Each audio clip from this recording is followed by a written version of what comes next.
Air Max Day. Is it still relevant, or is it something that nobody really cares about today? We're going to get into that this time on Fire Footwear.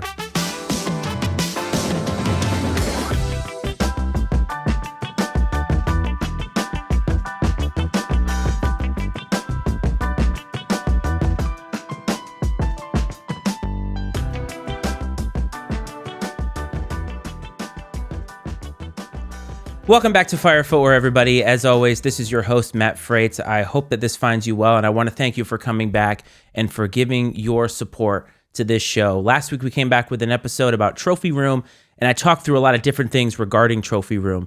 And this week, I kind of want to layer on top of that because I did sort of get into the idea of legacy as it relates to Trophy Room. March 26th is a big day on Nike's calendar anyway, and I guess it's by extension a big day in the sneaker community, and March 26th is notoriously known as Air Max Day. And Air Max Day is an opportunity for Nike to celebrate the heritage that is really the Air Max 1, but also by extension they're celebrating the entire line of Air Max. And I find myself every single year diving deeper and deeper into the Air Max lineage, but the month of March is really known for one big sporting event for those of you who are sports fans, and that is the NCAA tournament.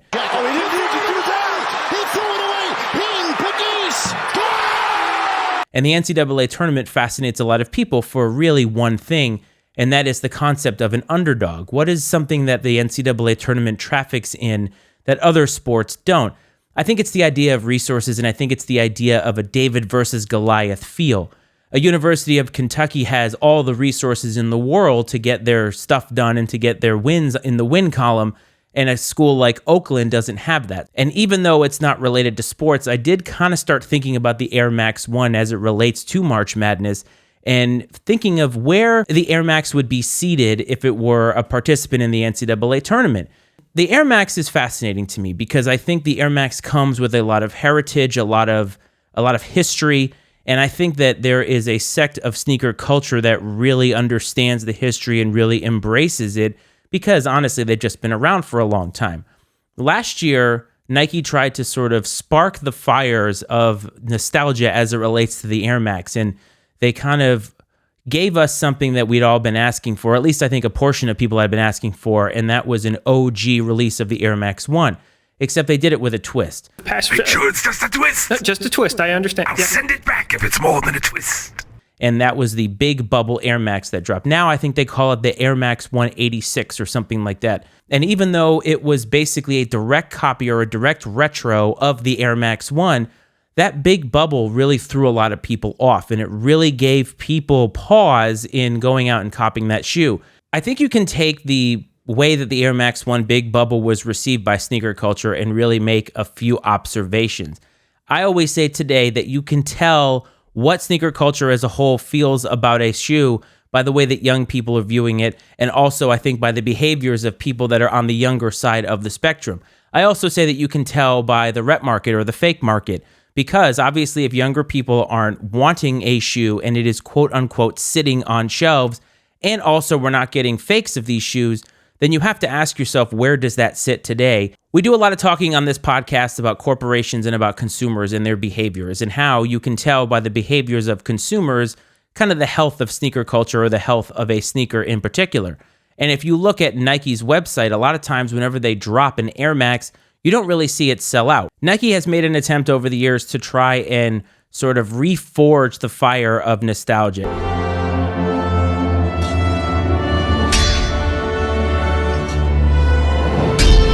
And I think that nostalgia for the Air Max and all the Air Max line in particular doesn't really hit with younger people today, because I don't think that they're as married to nostalgia as people in my age bracket or older.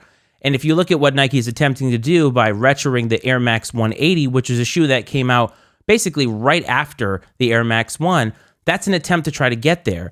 But if you look at sort of how people are feeling about it, if you look at the comment section on social media and so forth, you don't see a lot of hype for this shoe, because while it is a piece of history, and while we haven't seen this release for, 30 years, I'm not sure that people today on the whole are really looking for a retro of this. But even since the Air Max 180, there have been so many. And the mid to early 90s was really a rough period because you had all of those Air Max models like the Air Max 93, Air Max 94, silhouettes like that people probably don't remember or even talk about very often. You certainly don't see them retroed very often. And it wasn't until 1995 that they really had a home run. The Air Max 95 Neon is probably the most famous Air Max 95 colorway of all time. It's something that I think when it retros, it sells out and people really gravitate toward the colorway because I do believe that they're married to the history of that particular shoe. The Air Max 97 changed a lot of things because the silver bullets are obviously exceptional. And the Air Max 97, of course, is responsible for one of probably the best shoes of all time, and that is the Sean Wotherspoon 97s. And so the 97 is something that I think that a lot of people gravitate toward. But again, there are a lot of others that come out. The 98s, even in the early 2000s, you saw them try to do some things with it. And now on Air Max Day, Nike is trying to give us a new silhouette I would say almost every year, but maybe not every year. But remember, you had the Vapor Max, and then you had the 270s, then you had the 720s, and now we're getting the Air Max DNs. And the Air Max DNs are being touted as innovative, but are they innovative? What it seems to me is that they're recycling old materials, they're recycling old technology, and they're calling it an innovative Air Max. And it's not selling out. People are not particularly excited about it. And so now we get down to this idea of the Air Max in general. And if you look at the Air Max line, I'm sure people who are listening or watching this are thinking to themselves, what are you talking about? There are tons of Air Max models that I love. Take yourself out of it. Take the individual connection to nostalgia, connection to the past, and try to think about your average sneakerhead. If you go to a store or if you were able to see the queue of an online release, how young do you think those people are? I think that it's becoming younger and younger, and those people are not really married to the things that we older people are married to. And so I kind of wonder if Air Max Day has become this antiquated celebration of something that a large majority of sneaker culture maybe doesn't care about. Obviously, Nike's going to traffic in it. Obviously, people that understand the history are going to traffic in it. But throughout the rest of the calendar year, how many people are rocking Air Maxes all the time? There are a lot of comfortable Air Maxes. There are a lot of great silhouettes. And even the Air Max 1 Big Bubble, in my opinion, was a great step in the right direction because it was more comfortable. The Air Max 1 Big Bubble, I think, was an attempt at that. But can you imagine if they actually gave us new technology, new innovation, new comfort in some of these things? Perhaps they might hit. I honestly think that when you look at the Air Max and you start to think about it as where does it rank, even amongst other Nike shoes, Jordans and Dunks, in my opinion, are going to be set at a higher bar than the Air Max. As a matter of fact, I think you may even get close to putting the Air Force One there because I think that the Air Force One, the low top white, has a very special place in the culture that I'm not sure will ever be replaced. Because a lot of sneakerheads feel that you need to have at least one crisp white pair in your collection.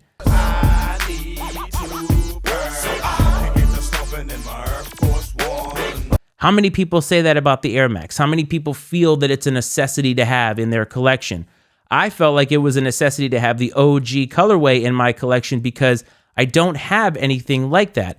I wanted it and I understood the history of it. But clearly, sneaker culture as a whole didn't because people weren't going to that shoe and maybe people just honestly aren't as married to the history as Nike is.